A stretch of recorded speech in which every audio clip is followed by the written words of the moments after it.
Okay, let me define the function first, but there's going to be some variables in the problem. So I'm going to say x and a are variables.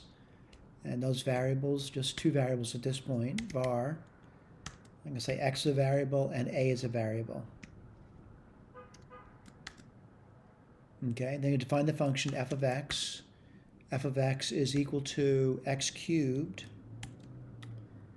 minus 9 star x squared plus 23 star x minus 16. I'm going to find root. I'm going to find a root of f of x is equal to 0. By the way, this is not their question, but I just want to make sure you understand that numerical techniques exist in computers as well. And it's going to find a root, and that's what it says the root is, approximately. So what they want me to do is they want me to do this through their numerical technique. I don't know what Sage's numerical technique is, though. All right? But anyway, what I'm going to do is, it says over here they want to find the root between 1 and 2, and that's what I just did there. I found the root. But I'm going to use their technique. And what I want to say is a is a really tiny number. Right? A really tiny number. And so I'm going to look at the picture, and I'm going to make a guess at this root over here as being 1.1, but it's really not 1.1. It's very unlikely it's 1.1. So what I mean, it's going to be 1.1, plus a, minus a. A is a tiny number. So what I want to do is I want to evaluate f at 1.1 plus a, that tiny number. I just don't know what a is. All right, I'm going to expand it. And I'll discuss the output one step at a time. All right, so that's the output. Now, I hope you realize if a is a tiny number, a cubed is even tinier. Now, when I say tiny, I mean tiny, right? Like, 0.01, 0.001, 0.00001. So I'm going to say these first two terms, if it's tiny, are much smaller than this guy over here. So what I want to do is I want to say, I wonder how tiny a is. So what I want to do is solve that linear equation. Solve. And the linear equation I'm looking at is this guy over here. I want to know what's the value of a for that.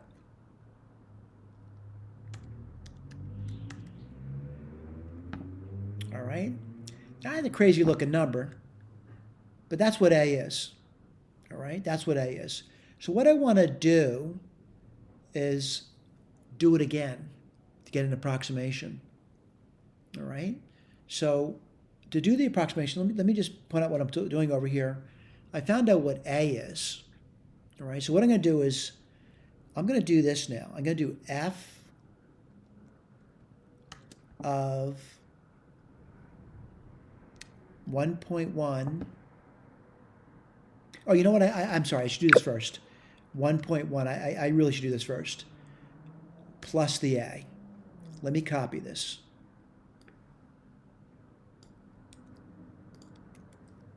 Let me put a decimal into it as well, okay? All right. That's my first guess. Let me go back to the notes. I want to point out you're seeing that answer right over here. All right, right there. Same number. I'm going to do this again. I want to see if they get a change here. So I'm going to, sorry about that. I probably shouldn't have done that. I'm going to copy this. And I'm going to add a onto it again. Oh, before I do that, I want to show you that a is a. It's not that number, all right? That's not an assignment operator up here. This is an equality. It's not an assignment operator. I'm not saying a is that number. So let me do f of, well, this number here plus a. I want to expand it.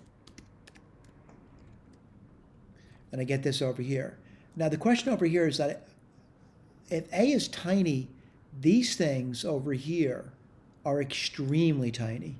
I'm looking at the linear portion of it. So what I'm going to do is solve that. Yeah, a lot of copy paste, huh? For A. Let's see what A is. So I got this. Right? It makes me dizzy even to think about it, but that's a really tiny A. So what I'm going to do is I'm going to take my prior guess, or guesstimate, I should say, and add this on.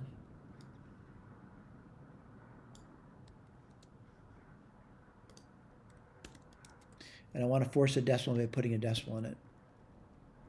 All right, let me pull this up. And I want to show you we're getting this one over here. Has there been a change? There certainly has been a change. So what am I going to do now? I'm going to do f of,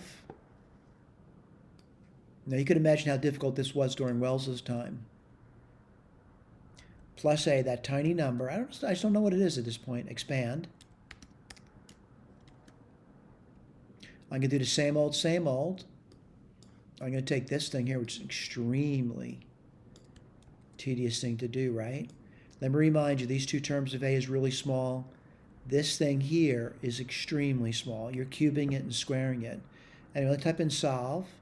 I'm solving the linear portion of it for 0 equals 0 for the letter A. And I get this over here. And now I'm going to take that prior guess. I should get guesstimate plus this A. I'm just doing a copy paste, by the way. I'm going to force a decimal by putting one in there. And I get this number now. Right, has there been a change? Yep, there's been a change. I'm going to go again. F of this number here plus A, expand. Wow. Again, I'm taking the linear portion. Remember those first two terms, the cubic and the square, if A is really small, those things are going to be virtually 0 at this point. And I'm going to solve that linear portion for A. I'm sorry, 0 equals 0 for A. I'm trying to find the root of that. What do I get now? Well, I'm going to take my prior guess, guesstimate. I keep adding guess. It's a guesstimate at this point. Plus this new estimate of A. I'm going to force the decimal. I'm introducing a decimal. I get a new number. And I want to point out that new number, and go make sure you understand what I'm talking about, is right over here now. Let's go again. We're going to keep doing this until there's no change. I'm going to be taking this. I'm just copy pasting, by the way, adding A onto it. I'm going to expand it again. I got the last two terms, the linear part. I'm going to solve that for A. Equal, the root of it for A, I'm sorry. Wow. Okay, we're going to take our old guesstimate and we're going to add this on now. And again, it's still a tiny A, right? Force a decimal.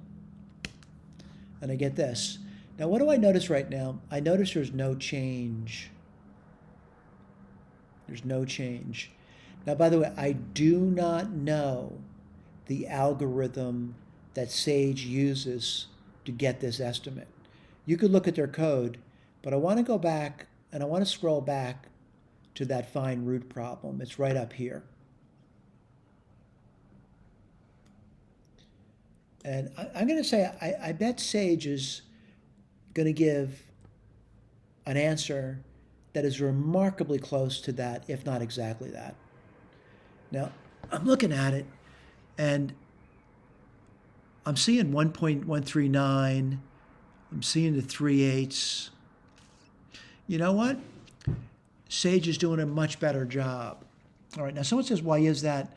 I think part of the reason is because the round-off error in my computations, but also the level of precision. Obviously, their algorithm is more precise, by the way. But I got to be honest with you, it is remarkably good. I mean, we're getting it out to this number of places over here. I'm sorry about that. I just did that by mistake. We're getting it out to Let me count them up. 1, 2, 3, 4, 5, 6, 7, 8, 9, 10, 11, 12. Let me see. Let me look at that again. Yeah, about 12 places. It's not bad. About 12 places of accuracy. Not bad. All right. Now, again, you may be concerned about this. You can solve f of x for 0, finding the root of it. Let's see what happens. And Sage actually reports back the exact answers to it. All right. That's also remarkable. Sage, powerful tool. During Wells's time, they had no tools like this. It's remarkable what has happened. All right. But anyway, that's an example of how to do that problem using a computer. Now, granted, it's not exactly what Wells is doing. Again, they had, I'm not going to say tremendous problem, but it was a gargantuan task to do a problem like this back then. The reason for it, they didn't have a digital computer. All right. Thank you.